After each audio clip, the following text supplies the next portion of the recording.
Namaskar, good afternoon. Today in this video we are going to understand the two festivals.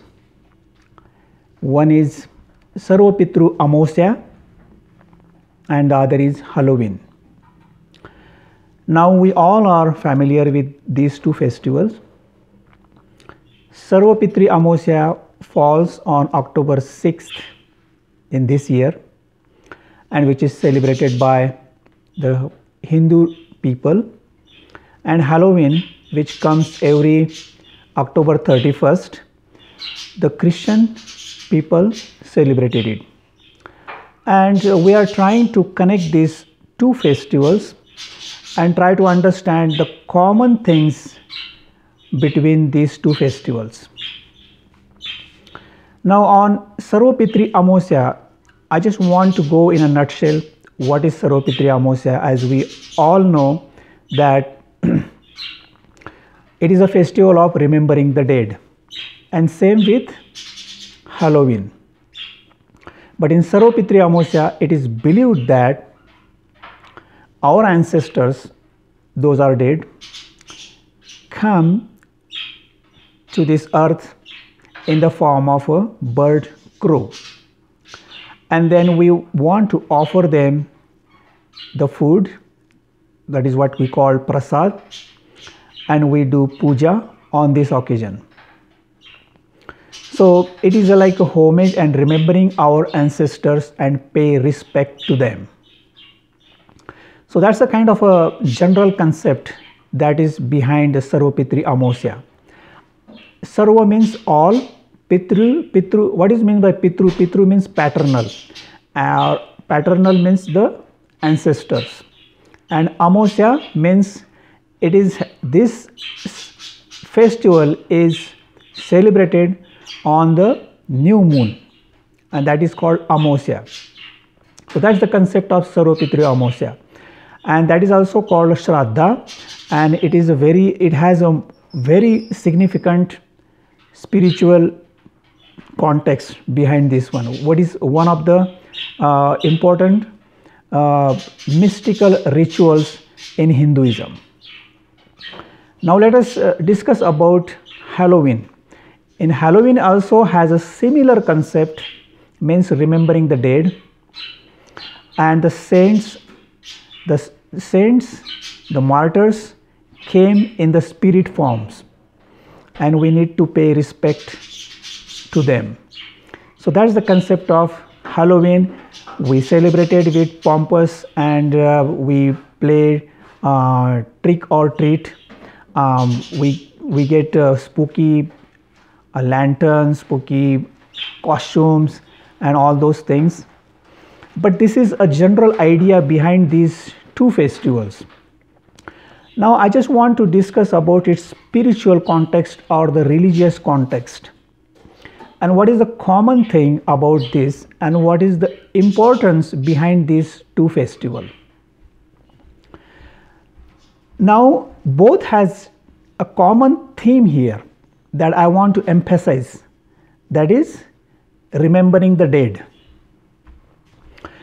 And both these festivals emphasizes that these dead, whether it's an ancestor or saints, they came in the spirit form. And I want to emphasize here the good news behind this. Both these two festivals gives us a good news. And what is that good news? The good news is that there is an eternal life. Because as we are ignorant, we apt to things and generally thinks that after death there is no life, but that's our misbelief. The spiritual persons, they believe that life is eternal. That means beyond death, the minds could transcend beyond death also. And that's what is the religious or mystical context behind these two festivals. And that's why for me These two festivals are really important to understand. So what is the concept behind this remembering the dead? That means we have to think that both these festivals are for the ancestors, both these festivals are for the deads, but it's not like that. Of course, we pay respect to them, but it's more for us to understand this concept. It is less for them, but for me, I can think that it is more important for us to ponder over why we celebrate these two festivals. Because as Jesus also said, the life is eternal. That means, as I said earlier, our mind can transcend the death, and we need to always strive to achieve that state of enlightenment. How will we achieve that? In the Christianity, the prayer is important for that, and in Hinduism, puja is important, and we always need to develop that religious belief or faith. That is important, and that's why we need to achieve for the state of enlightenment and our mind to go translate beyond and live the life on the spiritual level. Now, how could we achieve that? So we need to strive, we need to be faithful, we need to do puja, we need to do prayer on wholeheartedly. Actually, it should not be superficial, it should be deep enough so that God can hear us. So for example, sometimes, as I said, like if it should not be superficial. What it means that I will give an example.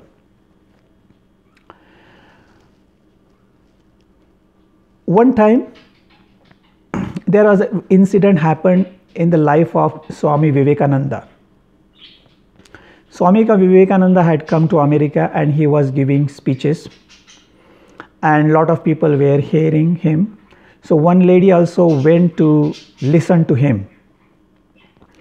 While addressing the audience, Swami Vivekananda once said that if you believe in yourself from your bottom of your heart, you can move the mountain.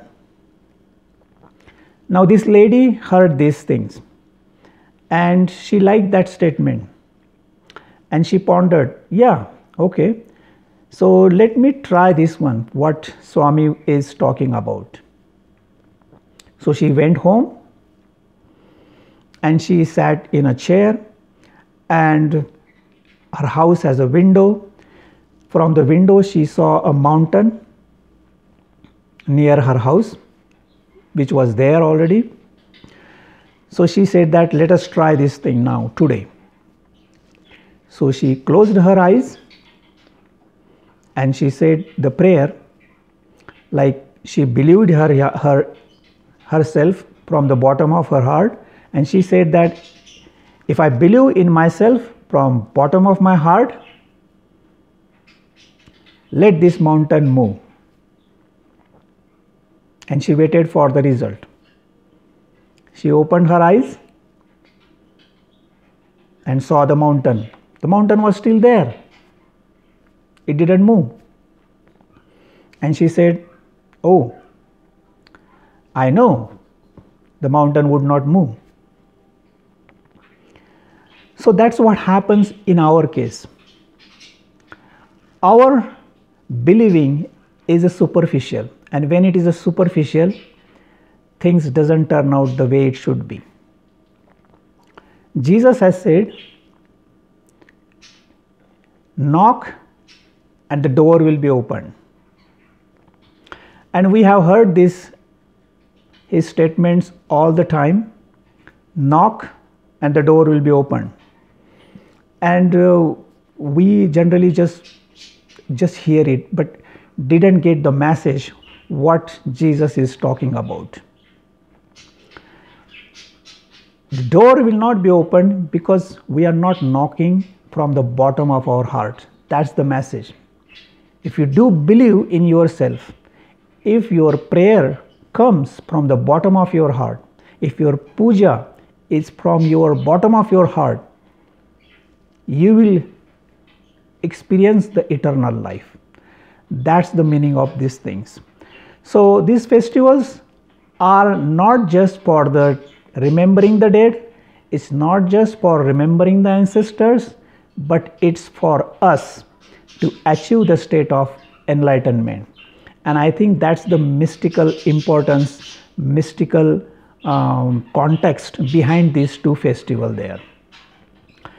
I hope you love this video where we understand these two festivals, and hopefully we would be having more videos where we can understand these kinds of things. Okay. Thank you very much for listening to my videos. Bye for now.